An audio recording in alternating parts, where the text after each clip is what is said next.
conscious and intelligent manipulation of the organized habits and opinions of the masses is an important element in democratic society. Those who manipulate this unseen mechanism of society constitute invisible government, which is the true ruling power of our country. We are governed, our minds are molded, our tastes formed, and our ideas suggested, largely by men we have never heard of. It is they who pull the wires that control the public mind. Edward Bernays, Propaganda. This is Terminal World. Hello. I'm just over here pulling wires. Yeah, of the public mind. I love this. I love this quote from Eddie Bernays because he gets right to the point at the end where he says, "It is they who pull the wires," and it's like the classic. What do you mean not by me? they? Yeah, not me. Not the guy who invented propaganda. Let me freak your mind a little bit here. You ever think about how there's a guy pulling wires in your? Why is a guy pulling wires in your head anyway? You're all basically like a little ratatouille chef, right? And I'm up there in the chef hat telling you what to make. This is what really annoys me about these guys who are like, you have your like elites who they like act like it's like who me.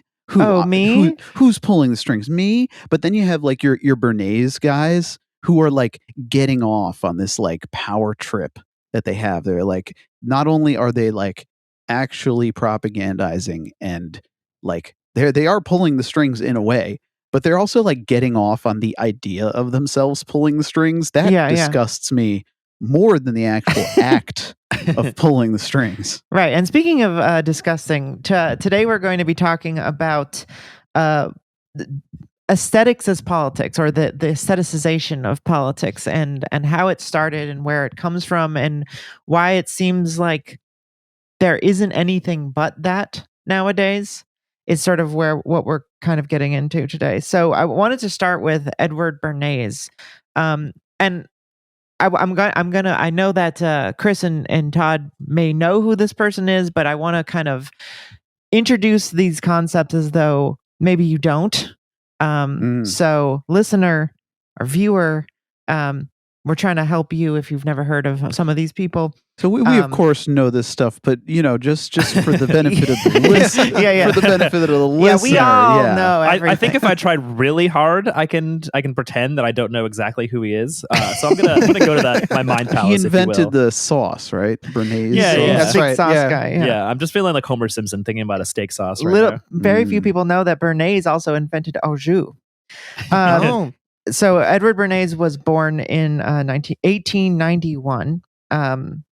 He was the nephew of a little man named Sigmund Freud. Oh boy. Freud, if you He was in a math rock band, right? Well, it was a different Freud, right? No relation. Lots of people, I think of Freud as almost a caricature. Yeah. He is the guy, lots of people know the id, superego,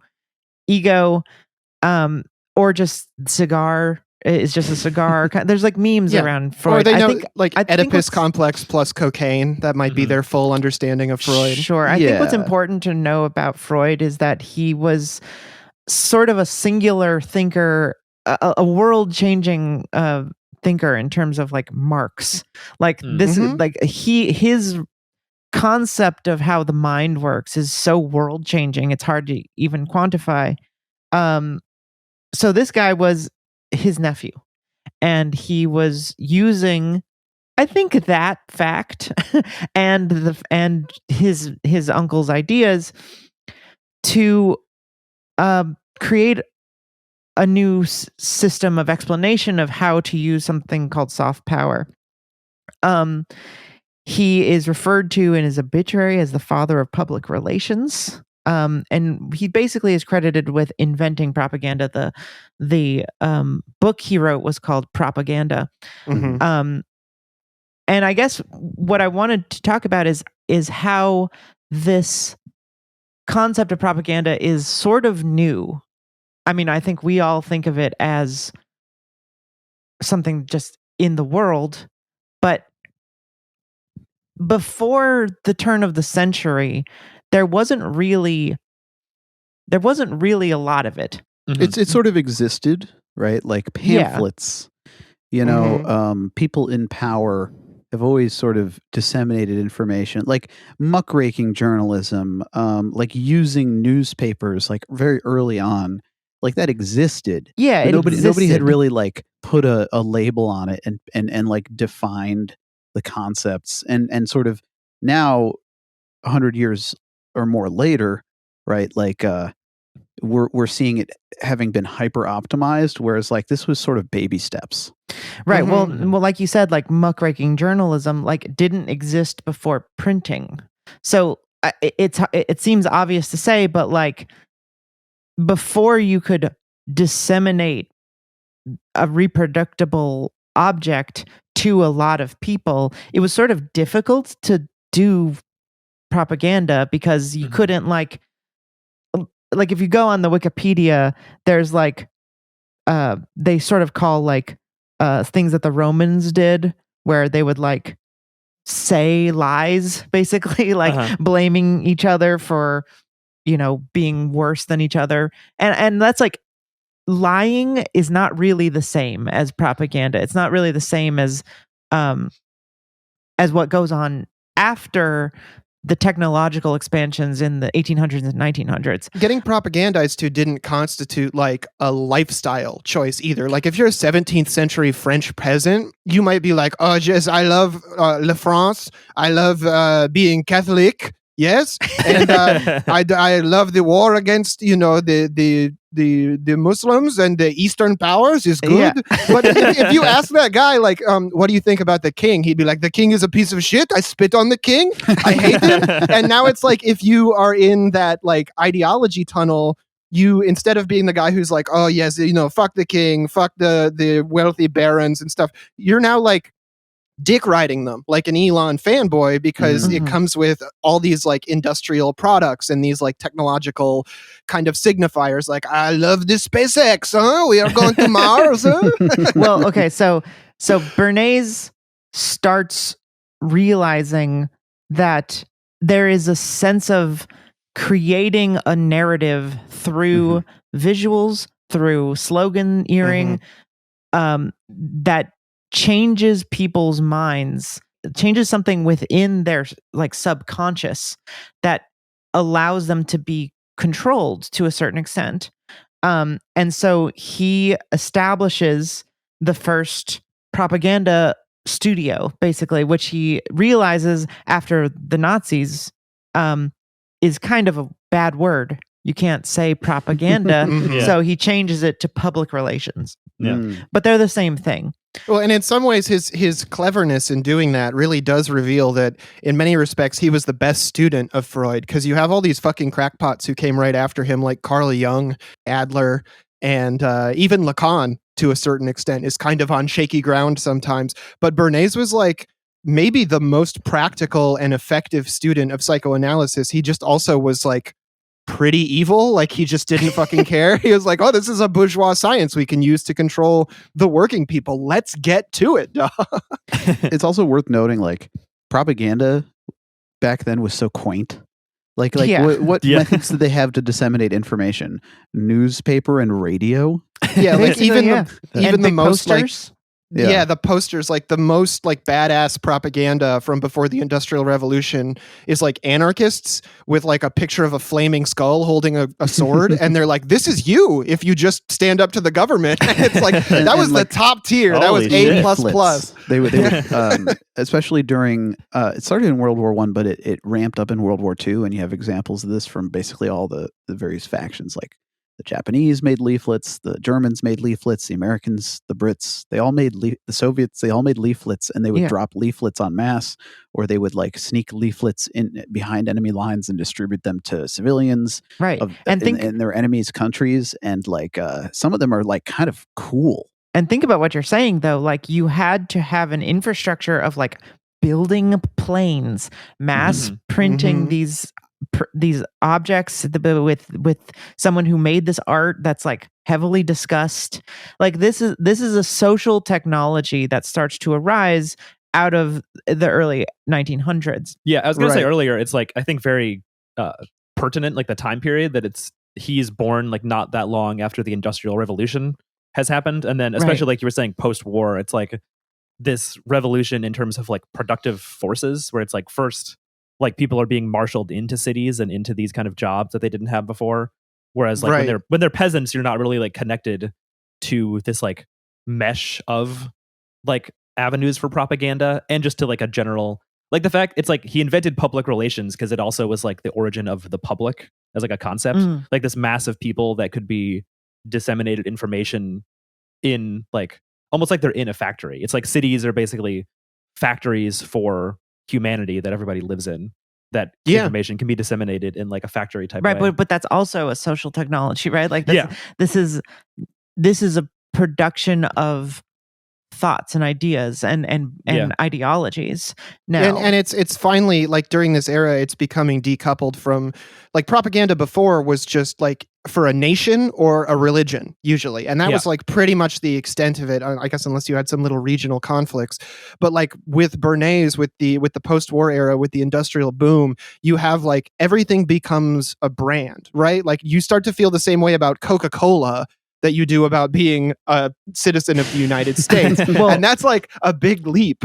Well, that's what I'm saying, is that the PR invention is like, what if we take these things that make people take sides in a war over land, over power, and apply them to purchasing something? Yeah, so what they basically did was they took this infrastructure and these techniques that they developed for World War I and then optimized even further for World War II. Suddenly, after 1945, you don't have, a big world war, but you're like, well, how do we take this infrastructure that we already have for disseminating information and for constructing a narrative and for influencing the public? If there's no war, what do we do with it? Oh, let's make an absolute fuck ton of money. Yes. Yeah, exactly. How do we make a shit ton of money? I mean, the thing about war is that war is also a way to make an absolute shit ton of money. And they used to do it without too much propaganda behind the scenes, right? Yeah. Like nobody, I mean, I don't know this exactly, but like IBM and Iggy Farben weren't putting huge posters being like, it's great that we are creating concentration camps that like basically make us millions and millions of dollars, which at the time was a lot of money. They weren't necessarily promoting that aspect, but war is something that completely shuffles up how much money you can make, because things are desperate, prices go up. But now you can kind of create these, or when I say now, I mean in the post-war years when Bernays starts working, you can create these desires for, or these demands for products, right? In a way that you would need social upheaval or war to achieve before. Now you can just do it with posters, basically. Yeah, it's kind of a way of like obscuring the violence that's like inherently actually backs power. Because like we were talking about how like, you had like pre-industrial, like there wasn't really propaganda. It was kind of just like the king controls you because he's the king and he has the armies and all the wealth and you don't, and you're a peasant. And it wasn't really like you had to be like convinced of that fact. It was just a fact of your life. And then this post-war order is kind of about being like, well, Coca-Cola is like a product of, or especially stuff like the United Fruit Company is like literally a product of colonialism and like coups and exploitation.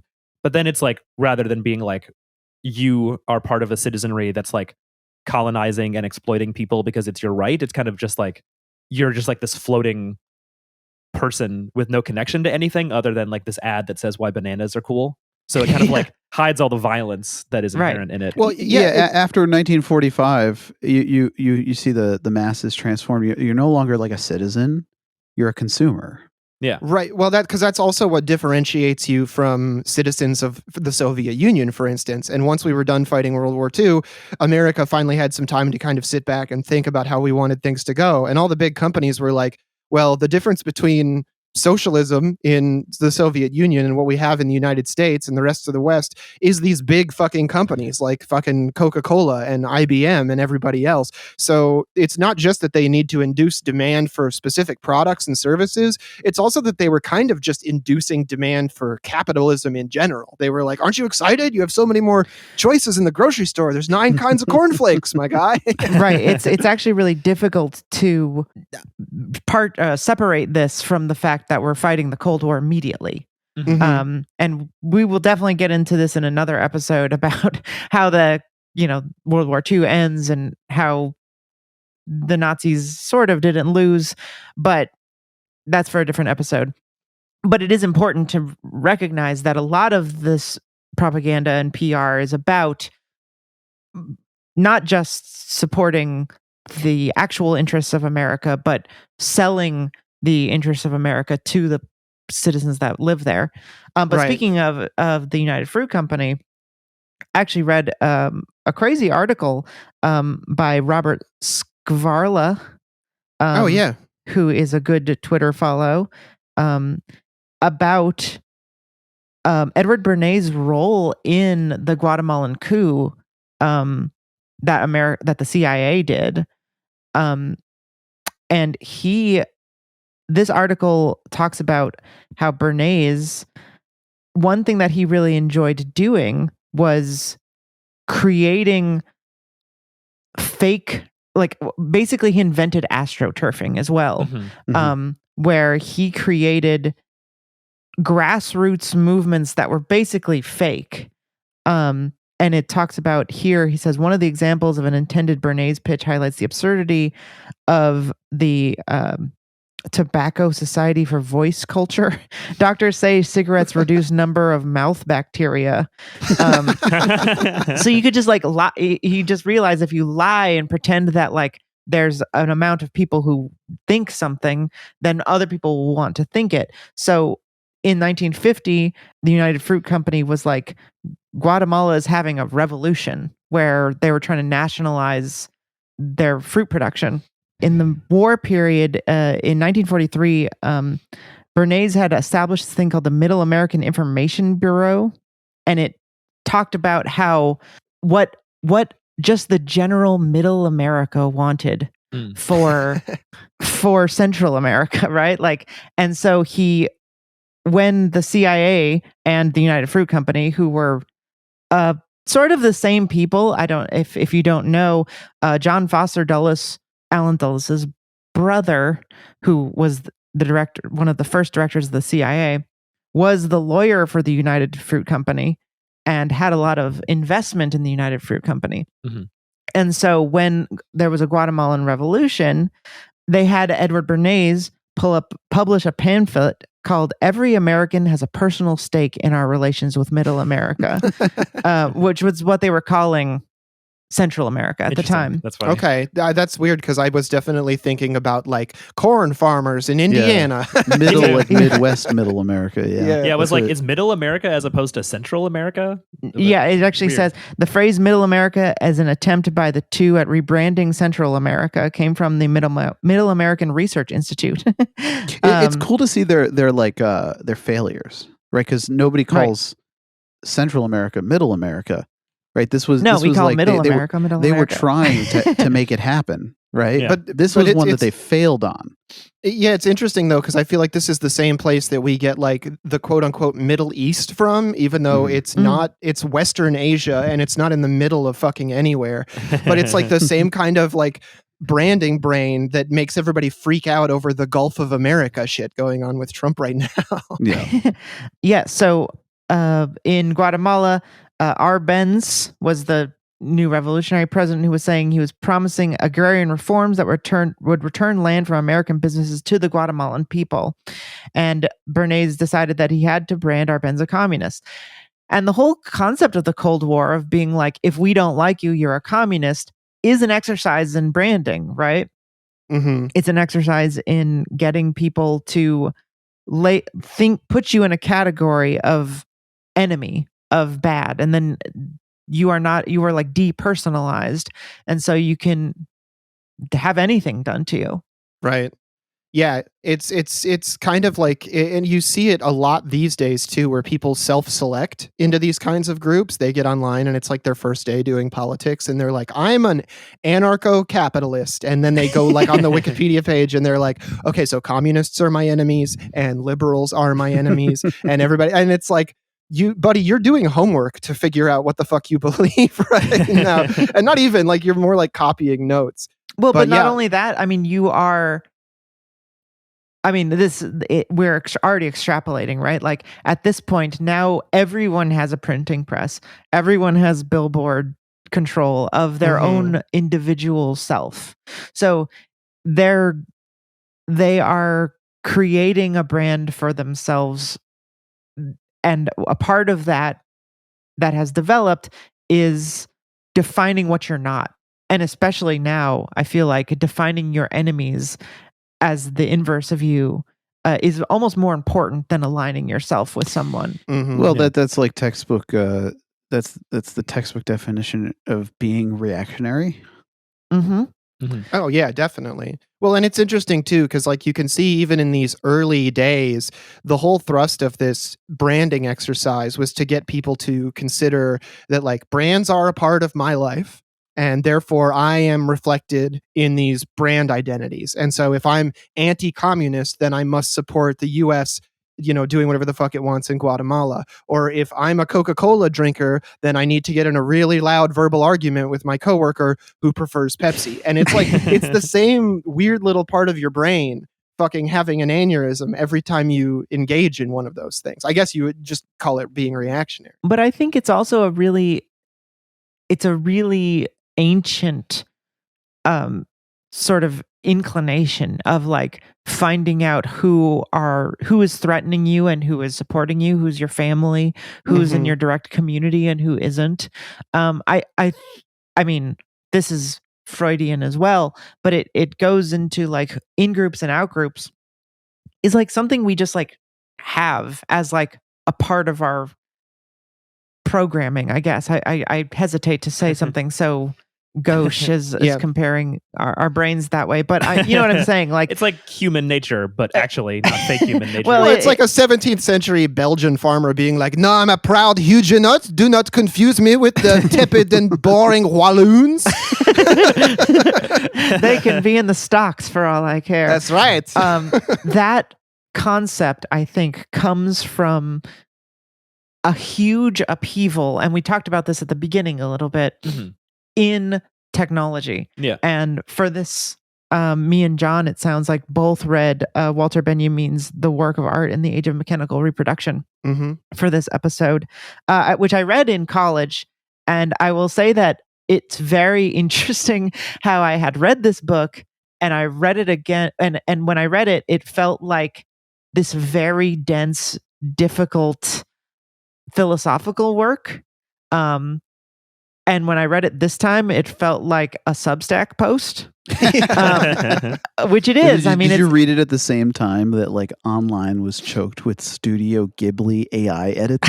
I did. I really did. Talk about the work of art in the age of mechanical reproduction. I wonder, has anybody written The Work of Art in the Age of Digital Reproduction? I think so. I'm sure there's a million. It's got to be 20 a billion Substack posts. I'm sure, yeah.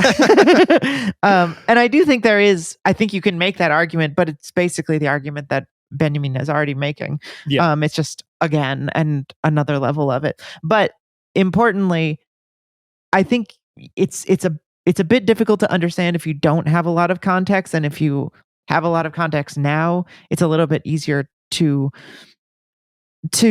grasp. But he's basically making the argument that art throughout the majority of human history existed as a way of creating ritual. Art used to only exist for the purposes of religion, basically, of creating a monument to the divine. And he argues, this is funny because what did you think about how he calls things having an aura? I mean, that's like one of the most debated questions in like Benjamin scholarship is what exactly does he mean by aura? Because I think everybody thinks he would have sorted it out in his Arcades project, which never got finished. Right. Because Incredible he thought the stuff Nazis were catching him as he was fleeing France, and so he killed himself. No, I think the thing about aura is really interesting because he talks about it having to do with like the setting of the piece, the place, the quality of reproduction, if it is a reproduction, and like the way that it's kind of historicized or like materialized in the world, right? Like a portrait is not just a portrait. A portrait is a depiction of a person. It's a painting hanging in a particular room. It's a product of a specific time. So it's kind of interesting. I mean, I've always felt like aura was a little inspecific and maybe kind of like maybe a little too spiritualistic for my taste. Here's a good example. You seen some artwork that has no aura? Look at Hitler's paintings. Oh yeah, there's no aura. There is no well, aura. or there's just a bad aura. It's Well, like there's something subtly off. You're getting a bad aura because you know about him and his later work. But I mean, well, if yes you and sort no. of look at it and try to look at it with just like a clean mind, it just has no aura. There's like the aura of like a small mind and like a lack of imagination, I think, where it's just like it's definitely, you could characterize his paintings, I think, as something that you could hang in a dentist's office and nobody would look twice at, right? Yeah. Because it's exactly that kind of like soulless and just boring type of artwork. It's like surface level wallpaper that is like, wasn't it cool when buildings looked like this? And also, whatever, I was a kid. Yeah, well, I mean, but now so much art has no aura. Oh yeah, totally. I mean, that's what people wonder why things go viral, right? And it's like, this is just the same dumb post as every other dumb post on a website. And it's like, no, there's something about the way this hits, right? People will say like a piece of art will hit different. Yeah. And that's that's an aura check. That's what you're doing there. It's like, you can see one post that's like, you know, I fucking hate my life. I'm getting drunk at 2 p.m. on a Thursday and be like, I don't know, that just isn't hitting.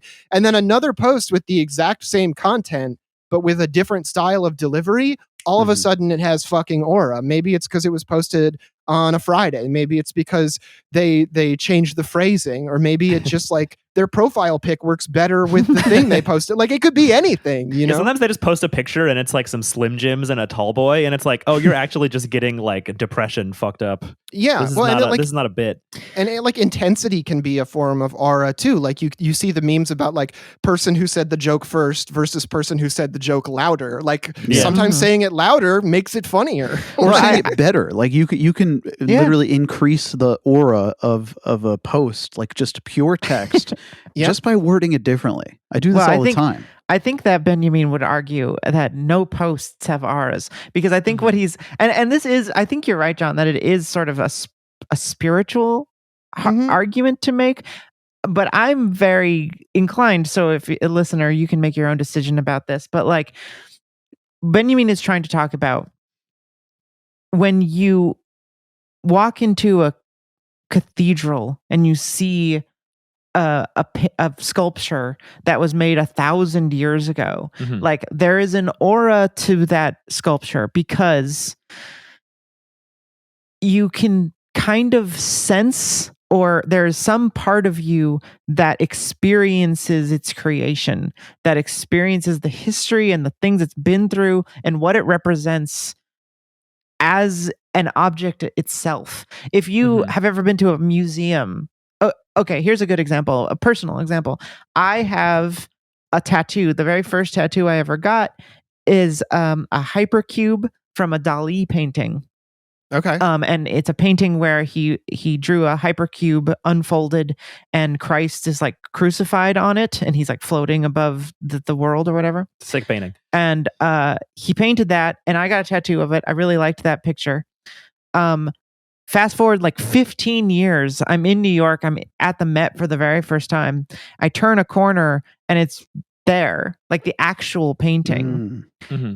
And the feel, it's not just the feeling. There's something that you're sensing that this is the thing itself. And I feel like it starts to sound spiritual because we don't have any language to talk about this, because we live so post authenticity. Like it doesn't, like we don't have like necessities of authenticity. Like everything is mechanically reproduced now, like literally everything around us. We have Right. very few handmade things and very few artistic communication that we engage with on a day-to-day basis. You actually just reminded me, this like very similar thing happened when I was a teenager. I took a school trip to Italy. It was like for humanities, so we were going to see all this like old art and like culture and stuff. So we were in Florence where the David statue is, and like all over the place there's like touristy bullshit of like reproductions of David. You can like buy a little like model of it. Oh, interesting. It's like constantly all over the place. But then we went and actually saw the real one, and instantly you're like, oh, this is the real one. This looks completely different from like the reproductions. It's not just, Right. it doesn't look, it doesn't smell, or like when I say it feels different, There's it's just like a feeling. You're there's like, something that's that's the real happening thing. in your brain Yeah. where you are engaging with its history and its authenticity Mhm.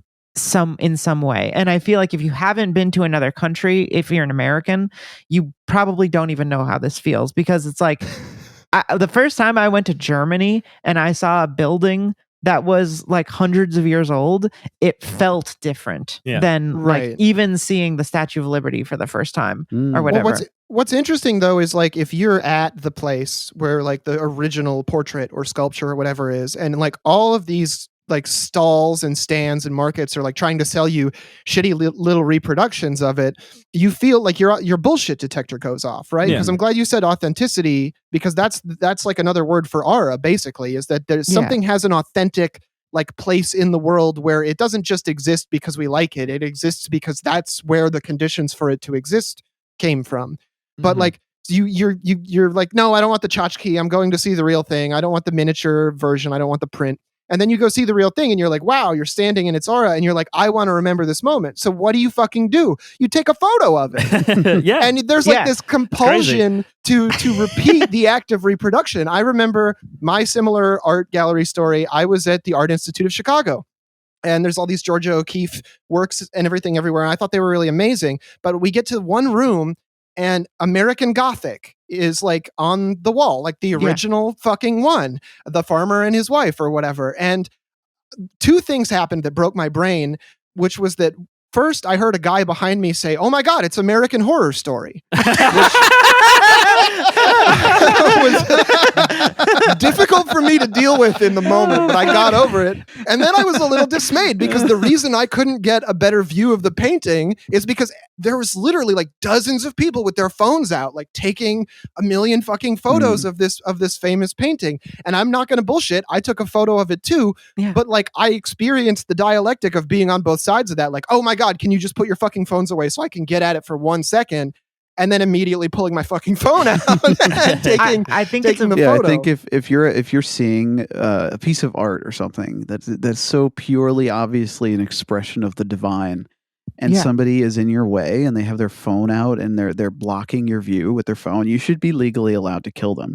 You should be allowed to strike them down where they stand. It's really there's something completely indescribable about a human's ability to sense whether a piece of art or a creation or a sculpture or something was created through a pure expression of a desire to be more like the divine. Absolutely. We can sense it. We can tell when we see it. You can see it when you're looking at American Horror Story, American Gothic, or David the sculpture. But we have no epistemological way to express it. Like we don't have the tools to describe how. We just know it's intuitive. It's like something very base, deep down in us. You know it when you see it, but there's no real way. You can't really like express it.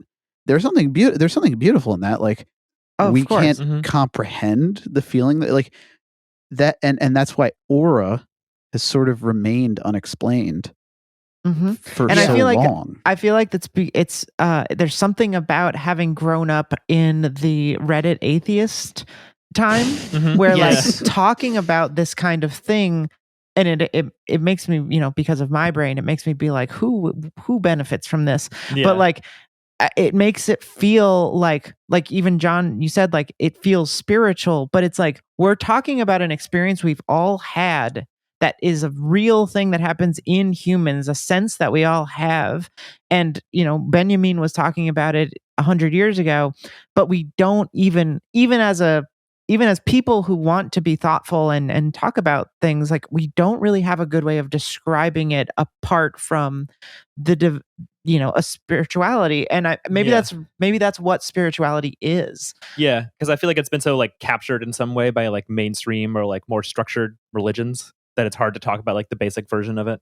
It's like the Industrial Revolution ushered in an era of like functional atheism, right? Like I think in many respects, no matter how religious plenty of people still were, no matter about the rise of evangelicalism and all of that shit, at least in the United States, I think there became a very functional attitude where it was like, look, we're just going to act as if this is our only life day to day. And then you can all fucking go to church on Sunday or whatever. That's like fucking up to you. Yeah. But with that mentality where we're all just kind of like, okay, we're living in an era where like the spiritual element of things needs to be compartmentalized, needs to be siloed so we can focus on fucking Coca-Cola or whatever. Right. Yeah. It creates a situation where we also kind of start to think that religious impulses are fake too.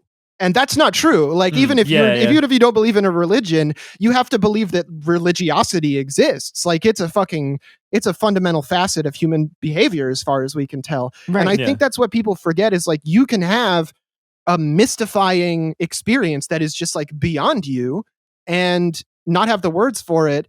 And like, that's okay. You don't need to be able to like chart, either whether using the Bible or using some Neil deGrasse Tyson ass bullshit, try to chart exactly why you feel a certain way. It's okay to just experience that and let it be something, for what it is. Well, like even now I run out of words to describe what we're talking about. And investigate it and nurture it. And that's that we'd have maps for that territory whatsoever. The reason that we have, in my opinion, you guys know, I think that the reason we can't express truly like intuitively how the divine makes us feel is just because we've got high-end software running on low-end hardware, right? We're basically just primates, right? We're not too far removed from like cave paintings, fire pits, and hunting woolly mammoths, and yet we're trying to talk about these very high-level concepts. We're figuring it out, but disconnect. I feel like the closer we've gotten to trying to figure it out, the more other humans have tried to stifle it. But I want to read a little bit of some of the book real quick, because I feel like this was, to me, the biggest sort of revelation in the research for this episode. Benjamin says, originally the contextual integration of art and tradition found its expression in the cult. We know that the earliest artworks originated in the service of a ritual, first the magical and then the religious kind. It is significant that the existence of the work of art with reference to its aura is never entirely separated from its ritual function. In other words, the unique value of the authentic work of art has its basis in ritual, the location of its original use value. For the first time in world history, and remember he's writing this in the 30s, mechanical reproduction emancipates the work of art from its parasitical dependence on ritual. To an ever greater degree, the work of art reproduced becomes the work of art designed for reproducibility. From a photographic negative, for example, one can make any number of prints. To ask for the quote-unquote authentic print makes no sense. But the instant the criterion of authenticity ceases to be applicable to artistic production, the total function of art is reversed. Instead of being based on ritual, it begins to be based on another practice, which is politics. So what he's trying to say here is that once you unmoor art from being a reference to the divine, it becomes something else.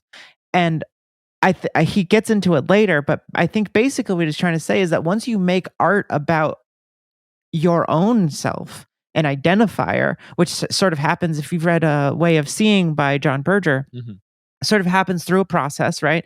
Where it's like we can paint things that represent your class. We can make art that represents your status. And once it becomes a signifier of the individual, it stops being a work of ritual, of aura, but of branding, basically. That's such a bummer. Like you can't even.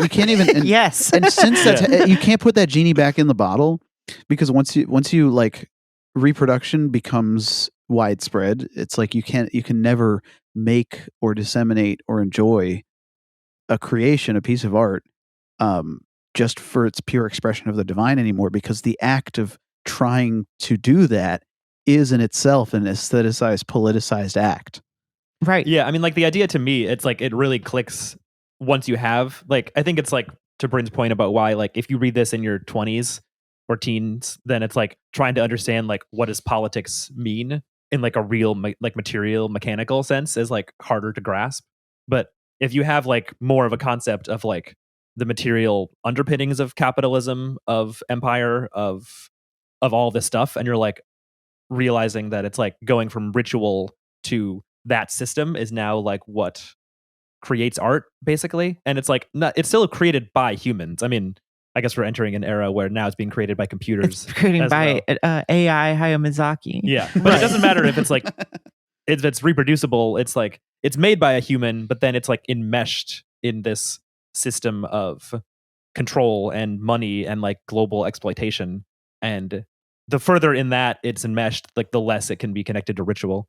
Well, and like this is all kind of like a long explainer, I think, for the argument that people have had over art so many times, especially in American history, where we constantly run away from aura and authenticity and run as fast as we can towards whatever makes us feel the way going to a monster truck rally makes us feel. And which is awesome. Is awesome. It is awesome. Let's just, let's admit that. But it's like, people argue over Andy Warhol all the time because they're like, oh, he just reprinted a bunch of photos of soup cans. That's not art. And like the big comeback to that was like, but this is just a natural extension of what we've been doing the whole time. So it is actually authentic art. And then I think Walter Benjamin would say, no, but the thing you've been doing the whole time that you're using to justify that is actually auraless. You have zero fucking vibe. So yeah, maybe but not only is it auraless, inauthentic, it's kind of politics. So the thing that like made me feel like this whole thing is, I was kind of looking at it the wrong way. It's not that there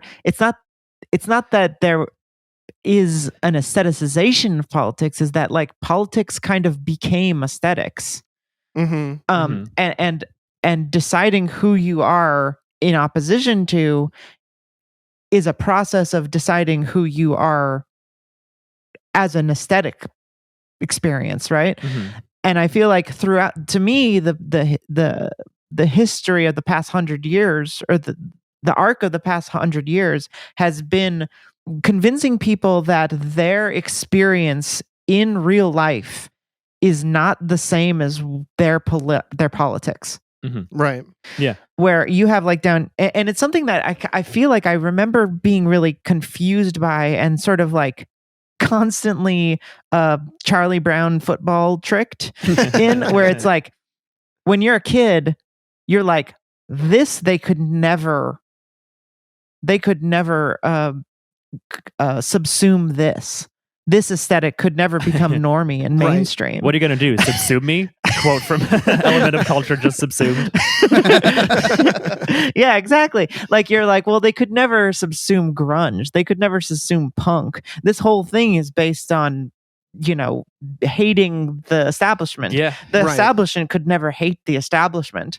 And it just keeps happening because it's not real, right? Like these are not authentic acts. They are aesthetic pictures. Like they are concepts that you are putting on yourself to express not only your ideology, but who you think will be mad at you. Well, I think also just like expressing a hunger, that it's like, you don't just like, like Todd was saying earlier, it's like we're not really like genetically in terms of like our brains and our bodies and stuff, we're basically exactly the same as humans hunting woolly mammoths and like painting caves and stuff. We're the same guys. We're just the same people, just different stuff is happening. So you can't just like remove the like deep desire for a spiritual connection to the world. So if you remove the access to like true spiritual connection to stuff and to aura and like ritual, then you just kind of create a hunger where anything could fill it. So it's like stuff like grunge.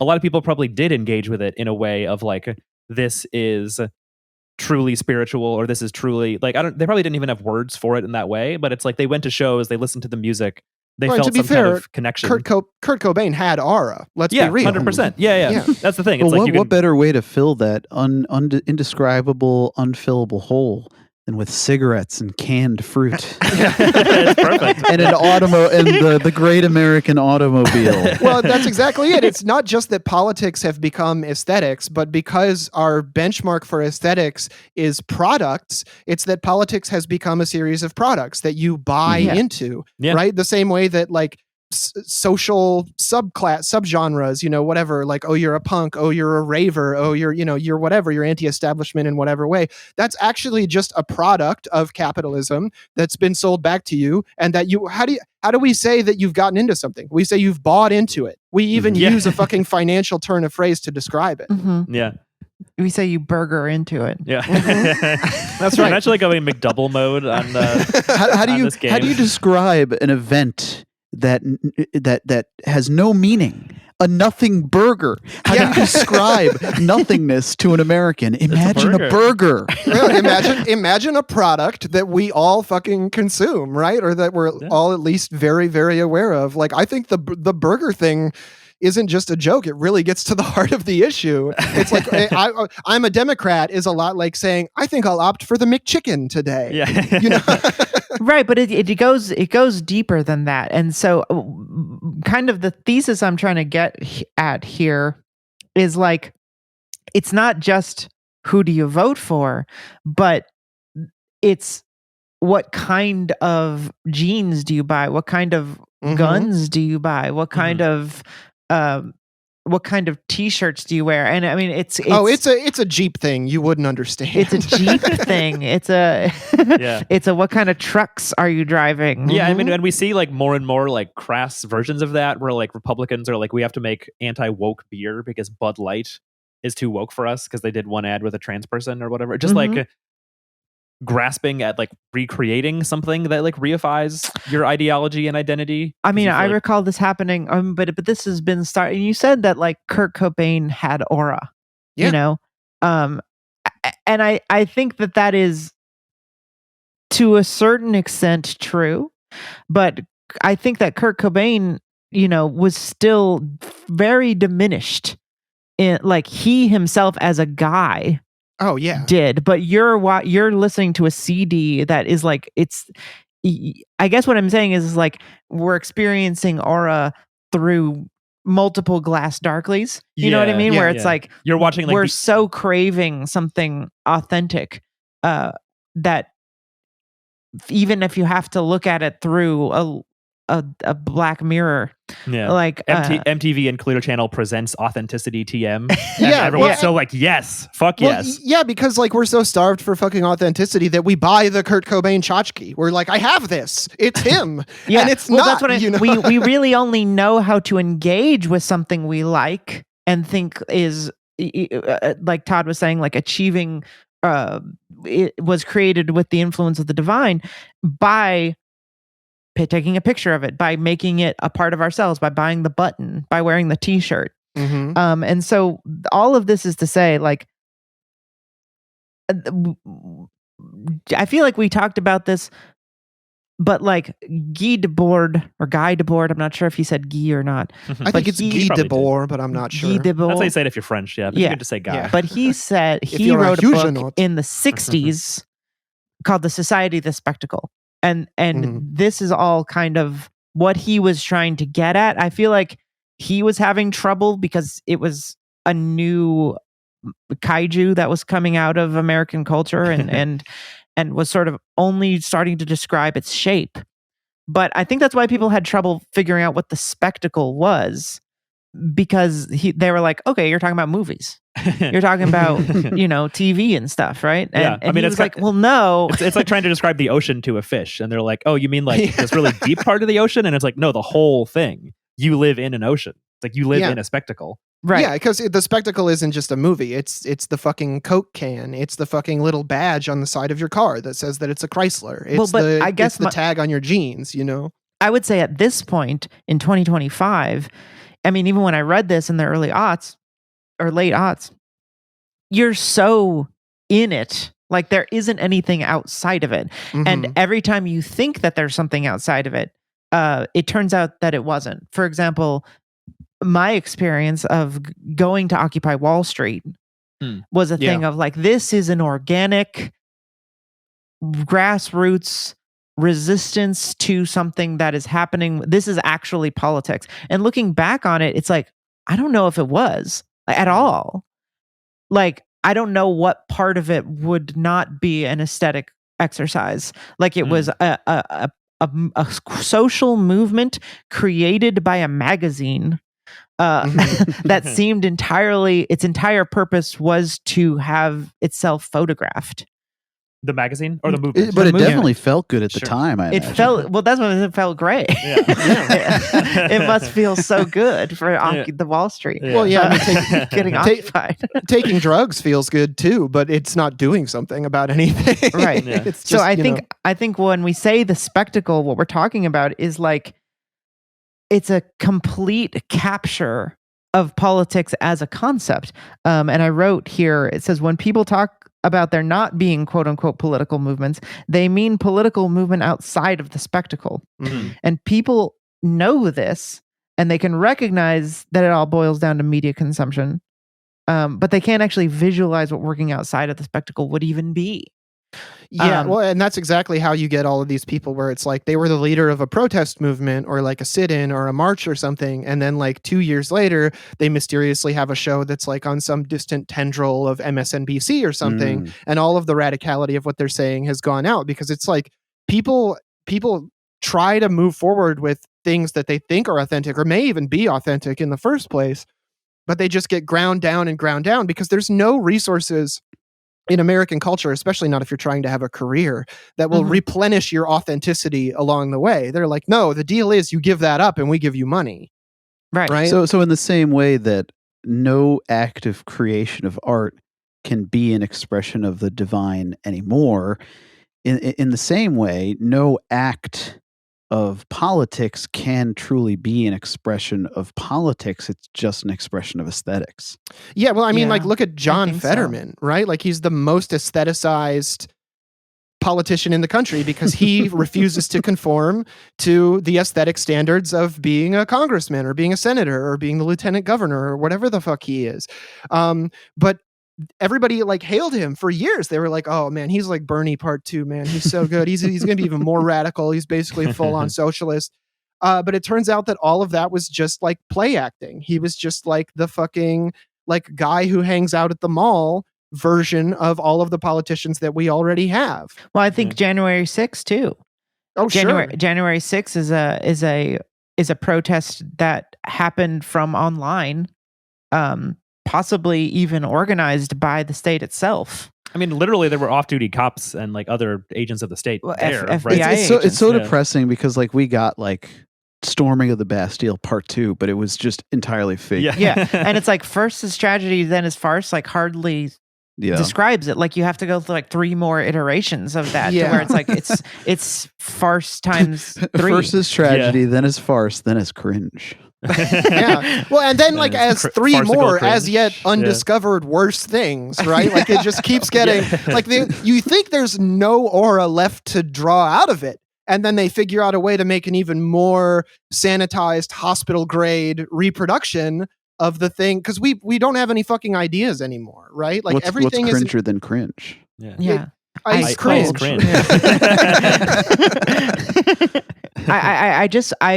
And I don't know what and I feel like one thing I wanted to mention here is that this is a television show. We are not a political podcast. Like this is, you can't be, right? Like we are we're an entertainment education product that you are listening to. Mhm. You can't be doing politics by doing this. Like it's not. There is, Posting is not or that's all politics. politics is. Posting Sure. Yeah. posting Depends on isn't how you wanna- politics, but neither is anything else. Neither is anything else, really. And that's simultaneously depressing, but it's also freeing. Yeah, no, exactly. And I think that's one of the reasons I wanted to do this as the first episode of Terminal World. Is it's important to recognize that what this is learning and experiencing the history of our nation and our people, which is fun and enjoyable and it's not changing anything though, and that's okay. I think if you're going to do politics, it has to be offline and in secret, and you can't tell anyone about it. Well, it's kind of like the distinction that I think came to a boil, at least on my feed, when that stupid Evan Loves Wharf account tweeted that like it was the I don't know what that is. It's some asshole on Twitter, nominally a communist or whatever, but posted. He's the lefty equivalent of cat turd. In some respects, Okay. I think that's true. Yeah. He posted this clip from the most recent season of Severance. I just started watching it, so I don't really know much about it yet. But and he's like, "This is so beautiful. It makes me so happy that art like this still exists because the fascists can never make something this great." Oh, really? It's reactionary leftism. That's Well, almost felt like It's an entirely a Interesting. lifestylist sort of like non-ideological. It's entirely an aesthetic and a reactionary aesthetic belief. I mean, I would argue that that's all the left has ever been in the past 100 years. I mean, like In the U.S. at least. in Yeah, the I would say U.S. You're totally yeah. right. I mean, But since the 60s at the very latest. what's interesting about that post, though, is I just quote tweeted it and I was like, "My brother in Christ, you were watching Apple TV Plus." You know, what do you mean the fascists can never make this? Yeah. And everybody got in my fucking comments and they were like, "You think this isn't a good show? You think That's this not the isn't?" point. I was like, I've never seen it. I can be watched good. it after that post blow up. I like it so far. It's pretty good, but just because it has like pretty good depictions of like the class issues in the United States and a lot of the aesthetic, outpourings of that are heavily stylized and they do a really good job of that. That doesn't mean that I am contributing to politics by being a fan of the show Severance, because there's so much more material shit that's going on with the production of a TV show that is beyond whether or not like I like it and I think it's good or I think it has a good messaging. Media consumption is just that. It Yeah, is. I want to bring this back to art as the origin of art is like an expression of the divine, and how that is impossible now. It's like, but humans still have like we're still running on the hardware that was capable of art as the expression of the divine, but the software we're running on is incapable of that.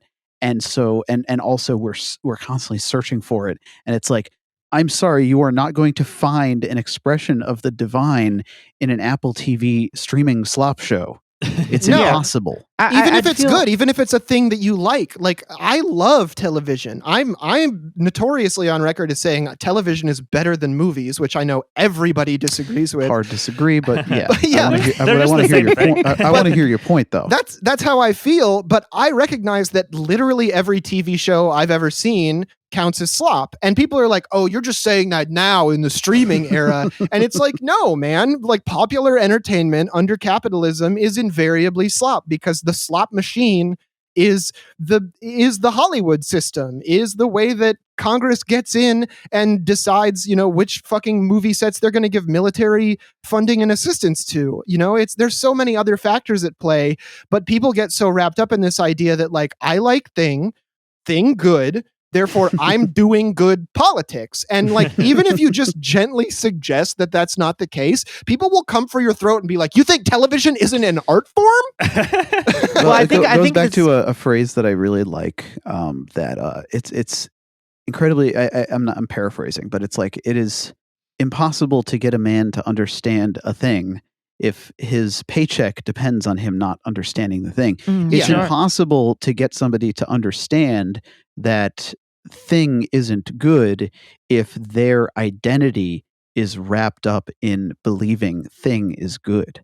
Yeah. Well, that's what I was gonna say is that like it's not just that.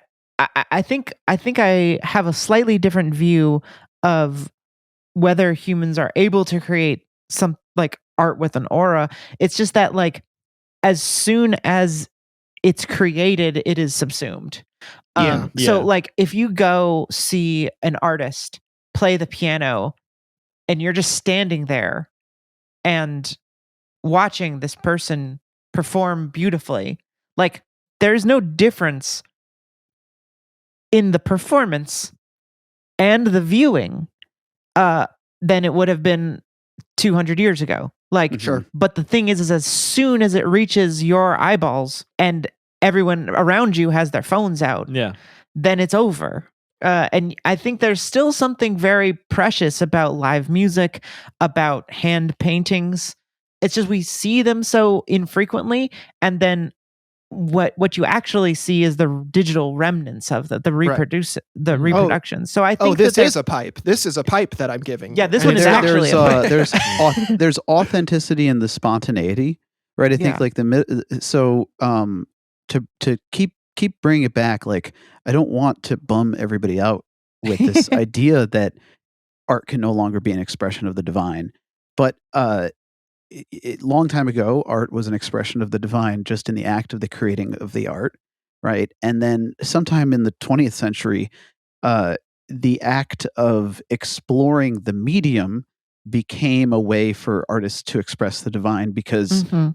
it had become difficult to just express the divine or to create aura in just the act of creating art. You had to explore the medium. You'd Yeah. get And then, meta. in my opinion, I would argue that now playing the audience as a medium is a way, maybe not the only way or maybe not the ideal way, but it's the current way that some artists have figured out to create aura in art. And the way that I think that's done is and hate me for saying it, Kanye is somehow able in sort of the outrage Hang and sort of on. the insanity, Okay.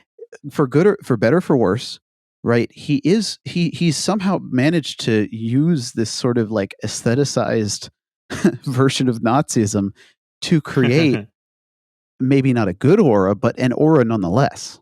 Well, Yeah. I think that Kanye is the only living American shaman.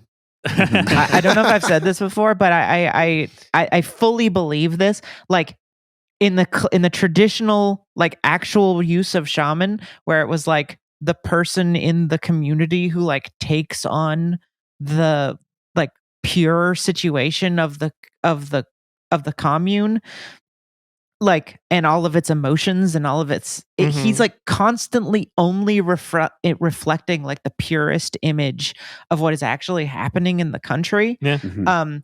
It's very I will always be fascinated by him, and I think trying to be like he's evil or he's good or is like very silly, because what you're actually looking at is like the purest mirror of what's actually happening in the country. And the fact The that he's purest mirror is a Yeezy T-shirt with a swastika on it. Yeah, Exactly. It's, No, an- it it's Sold an- for like absolutely is. $50 Yeah, plus shipping.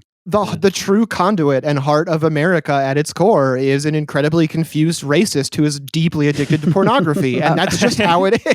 a black man who is calling himself a Nazi and selling you pictures and is a billionaire. Yes. Yeah. I think that there is like elements of authenticity, but I think that to escape the spectacle, you kind of have to destroy the spectacle. Like, I don't think there's any other way we get out of it and like still have the internet as it is and still have printing the way it is. You know, So like do you we do could- that by decentralizing the spectacle? Do you do that by like flooding it with AI slop? Like what do you see as the path forward there? Something has to die conceptually, right? Like, I'm not saying you have to absolutely burst the whole spectacle, but like room has to be made somewhere because it's so overwhelming. It's so fucking saturating. It saturates the shit out of everything. And I think like maybe this is why we like artists better right after they die, because they're Mhm. immediately historicized. They now have a place in the world, at least temporally. And like, once the cameras aren't on them anymore, once all these reproductions, once the tabloids aren't telling us every little bit about their daily activities, all of a sudden they get a little bit of their aura back. They get like a connection to divinity refund, and it comes in part, but it's like, maybe it doesn't have to be the artists themselves. Maybe it's just some concept that keeps the spectacle, that keeps all of the oppressive, auraless, sanitized kind of corporate, imagery that's around us all the time. Something has to die in that structure to make conceptual room for people to feel like maybe there is a connection to the divine. Because I think even just thinking that there could be a connection to the divine is kind of fundamentally indistinguishable from having one. Mm-hmm. I think to answer Todd's question, I think that, like, imagine all of the sudden the Matrix existed, and you could just enter the Matrix. Kung fu. I think you would, and you could die in it. Yes. Right? Like in exactly the way the Matrix works, right? You could just jack into it and everybody could do that. We slowly kind of developed basically that. But I think if that all of a sudden happened, it would be heavily regulated. You couldn't like have your baby just like jack into the Matrix and like watch 100 hours of goo goo gaga YouTube. Do you know what I'm saying? Like, I feel like there's a world where we were responsible about this, where it wasn't designed to control you, where having another layer of reality that we have to exist on sometimes to communicate with people should be pretty heavily regulated, I think. And I think that would help. Even if we can't destroy the internet, we can be much more responsible with its utilization. It's a very powerful object that we've created, or a dimension that we've created that we're using right now. It's the question of nuclear technology again. Basically, you're like saying, like, what if the Oppenheimer situation had gone the other way, but instead of Oppenheimer, it's the guy who thought of Cocomelon first, right? And we were like, okay, wait a minute, there needs to be some brakes on this. We need to be sure we're only using the Goo Goo Gaga machine for good, right? Yeah, I think its design was, the internet. If you don't, maybe we do an episode about this, but the internet was designed by the military. By ARPANET, it's a product of the American government for control for a lot of reasons that we all kind of just accept that it's a dimension that we all live in. That's an alternate reality where things that are real in this reality that I'm in physically are not necessarily true. It's a whole different set of rules. It's vice versa, yeah. And vice versa. So I think that destroying the way that the internet works right now is necessary for any. I think you're right though, Todd. Like, there isn't really putting a genie back in the bottle. I don't think it can ever be, pre-industrial revolution. But we can.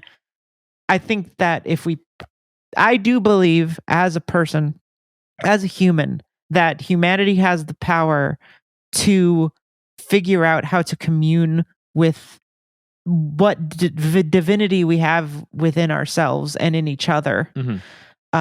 I don't know what it looks like, but it would require all of us to cooperate doing it. Well, it's kind of interesting, right? Because if that authenticity, if that aura, connection to the divine, whatever, were actually fully stamped out, then the machine that stamps it out wouldn't need to be run the way that it is anymore.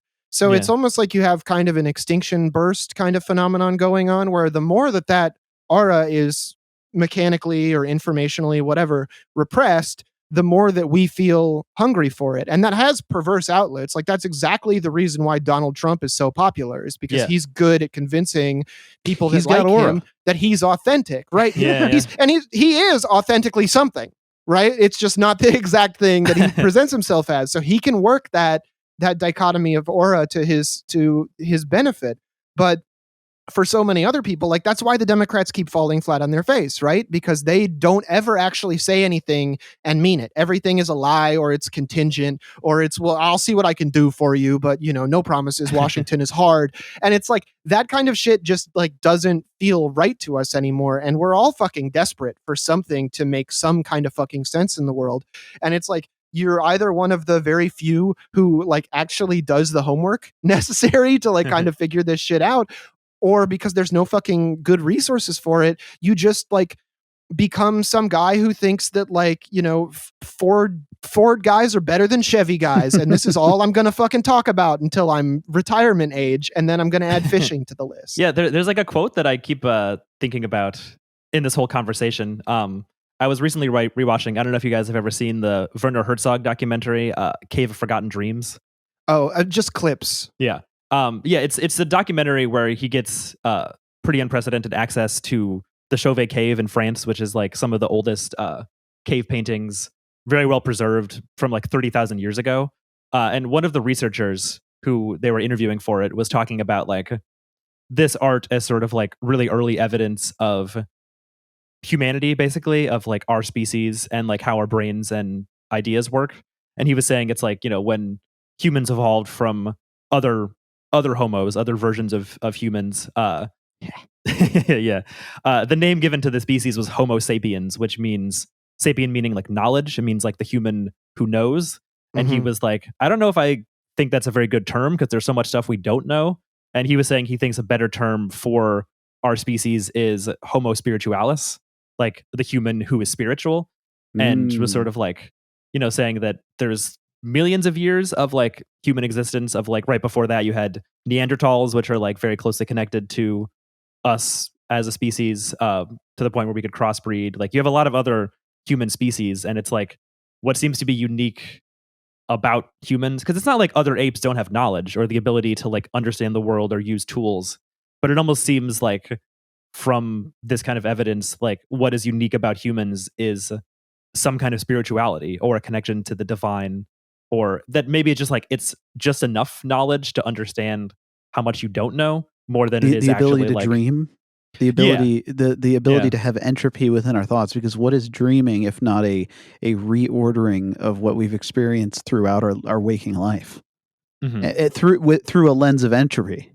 Yeah, they're just a form of cognition, right? Yeah. They're just a reflection of the thinking that we're always doing, that is a layer on top of whatever base reality is around us, that like kind of is like the fundamental activity of humans. And it's funny that you bring up Herzog, because he's the guy who coined the ecstatic truth, where he talks about how like there are things in life and in media and everywhere else that feel truer than the actual true things. And that's worth exploring, especially if you're an artist, because I think that's where he finds a wellspring of aura or of authenticity that a lot of other filmmakers lack. Like, and that's the reason why Herzog is never going to direct a fucking Transformers movie, right? Well, on the topic of Homo sapiens, I would argue, like Grimes, right? She's a little wacky.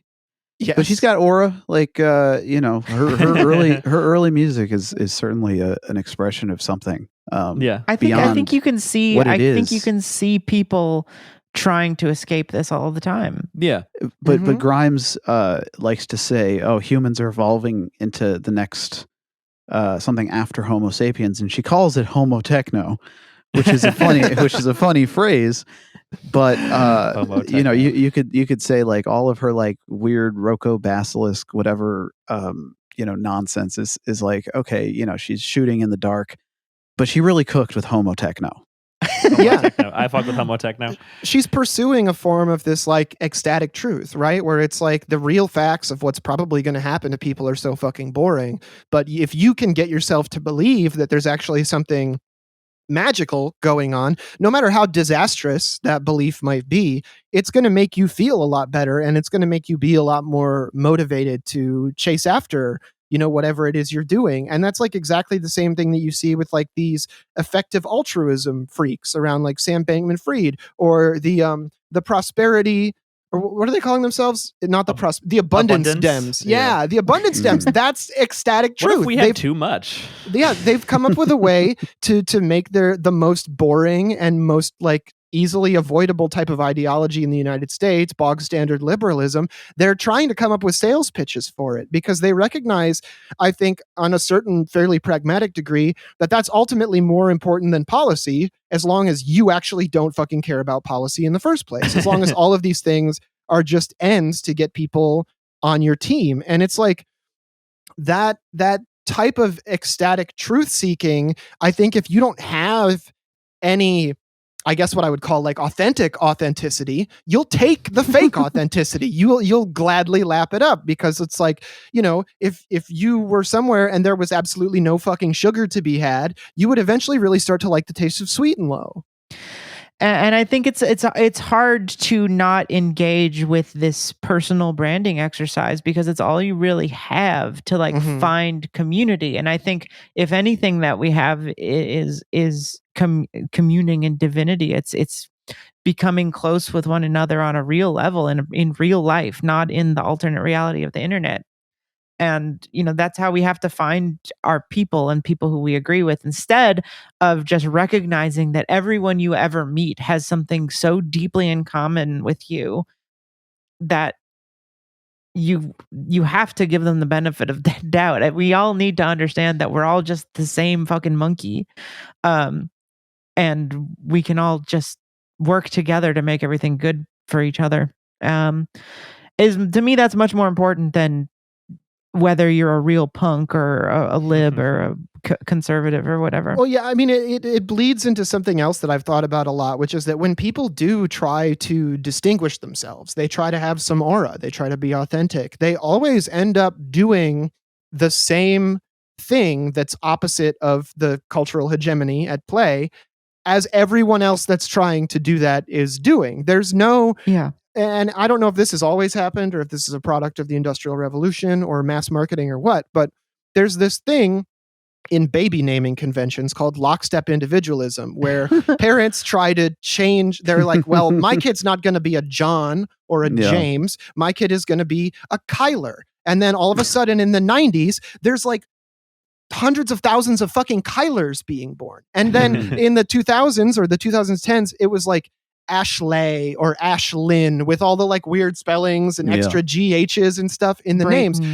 And I remember thinking about this and just going like, that's every fucking American subculture ever. Like every punk who wants to be more punk than every other punk just does the things that are widely considered by the normal cultural hegemony to be punk. And if they do something that branches out a little bit, their own community will reject them faster than the mainstream will. If they start doing something that's a little bit too metal or a little bit too emo or ravery or whatever. And I've always thought that was so odd because I remember being in the Pittsburgh music scene and being like, wow, all these people are so eager to prove their original character traits and skills, but they all have the exact same original character traits and skills. What is happening? And if you actually try to be a quote unquote unique individual, you're basically like, if you honestly are, you're basically schizophrenic. Yes. Like if you're doing something that makes no sense to anyone, like you are completely outside of a culture and community. And people don't actually like that. No. People don't actually like rugged individualism when they're actually confronted with somebody who's not like anyone they've ever met before in their life. No, they like rugged individualism when they can go to the rugged individualism meetup and hang out with all the other rugged individualists who are exactly the same as they are. They can go to the rugged individualist store and buy a rugged individualist starter kit. Yes. Get some rugged individualist boots. They can put a rugged individualist filter on their Facebook profile picture. This is Urban Outfitters. It's Hot Topic. It's Bass Pro REI. Shop. Yeah. Yeah, exactly. Well, and that's why there's like so many like wilderness survival channels, because these people are like, oh man, it's so good to be in the comments of one of these videos with all the other rugged individualists. And it's like, why don't you go be lonely on a mountain somewhere? Buddy, why don't you live up to your values a little bit? Right. And I think people have just completely forgotten how to meet people who are different than them and find the good parts of these people that you're actually interfacing with on a day-to-day basis. I mean, total personal anecdote here is just like, I've lived in New York City for the past 15 years, and I do a thing I call ear watching now, where Mhm. I'll go out, take the train, try to see how many like ear-plugged ears you can find. Like everyone is in their own little bubble now. Oh, No, yeah. everyone's got their AirPods in. Everyone will not talk to you. And it's not like 15 years ago, everyone was constantly talking to each other because already this had started, people, but I have seen a noticeable increase in people who are like, if a shooting was happening behind them, they wouldn't know. Like you're living in the most dense city in the country, and you do not want to talk to a single person who you didn't specifically already pick online to talk to. And I think that's just more of a disease that continues to get worse every day. And I guess if I have any recommendation, which I don't want to, I would try to avoid doing that on this show in general, but if I would say anything to someone younger than me, is just like, take a day out of your week and then don't look at any screen or audio. Just try to talk to people you don't know and find out about them, and don't try to judge them. You know what I've been doing? We're nearing the end of the month of March. On March 1st, I decided that every day in March I was going to take a between 3 to 5 mile walk in the woods. Hell yeah. Because I am lucky enough to live close enough. I mean, I live in the woods, but I live close enough to hiking trails that I can walk out my front door, walk like 5 to 10 minutes, and be at a whole gamut of hiking trails. And I've done a couple of them more than once, but enough that I can change it up each day. And then if I like a trail, go back. And I have never felt more connected with the divine than I have just walking. I have my phone on silent. Some of these walks I haven't brought my phone at all, but I do not take my phone out of my pocket. But I do like to have my phone on me because it counts my steps.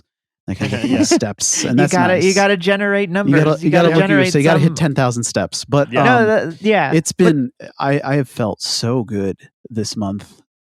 Just every afternoon when the doldrums start to hit you, because like the way that our days are structured, I think that in the afternoon we start to feel tired around like 2 or 3 p.m. And some people would go, okay, well, time to go to the office coffee maker and make a coffee to get through the afternoon slump.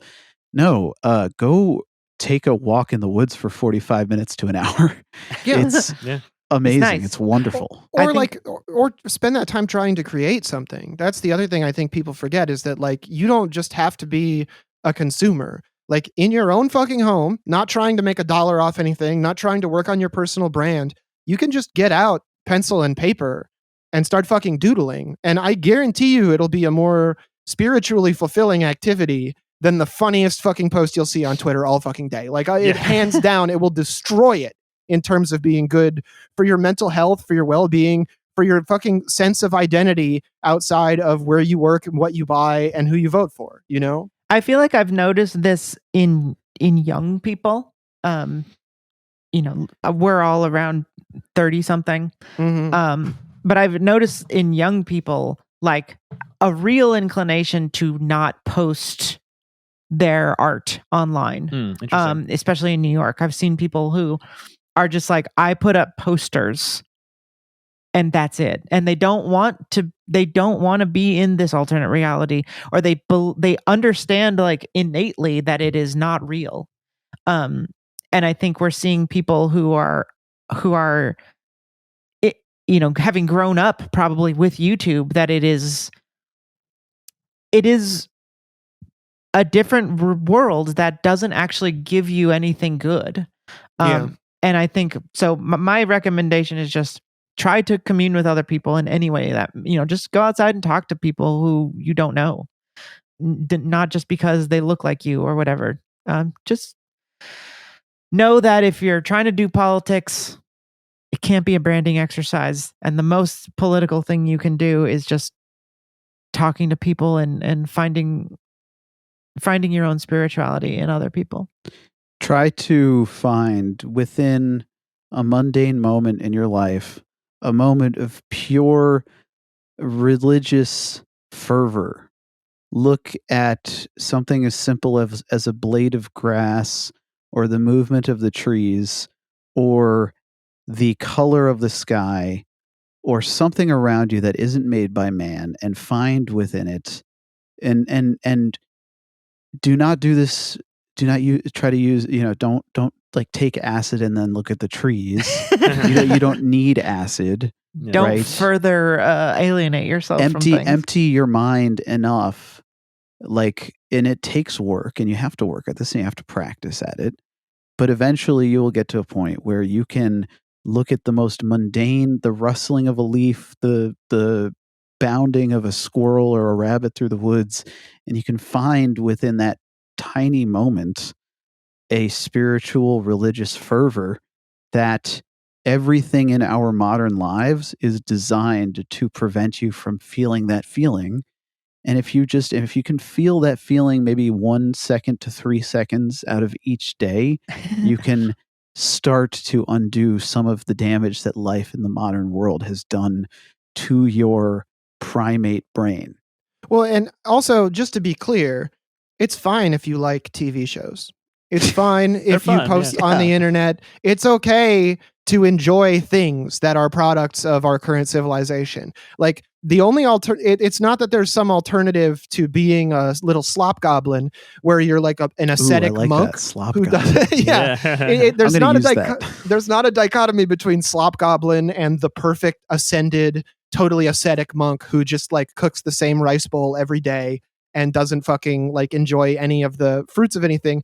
It's just, don't confuse yourself that when you're engaging in mass media, mass product consumption, that's where your politics are happening. Your politics are happening when you either actually organize or you spend time trying to disabuse yourself of all of the weird ideological nonsense that you're constantly fucking inundated in.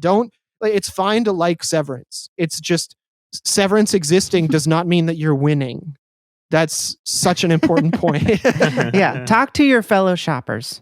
Yeah. And I think that'll be it for this episode. Thanks everybody for listening to the first episode of Terminal World. That's right. But not the last.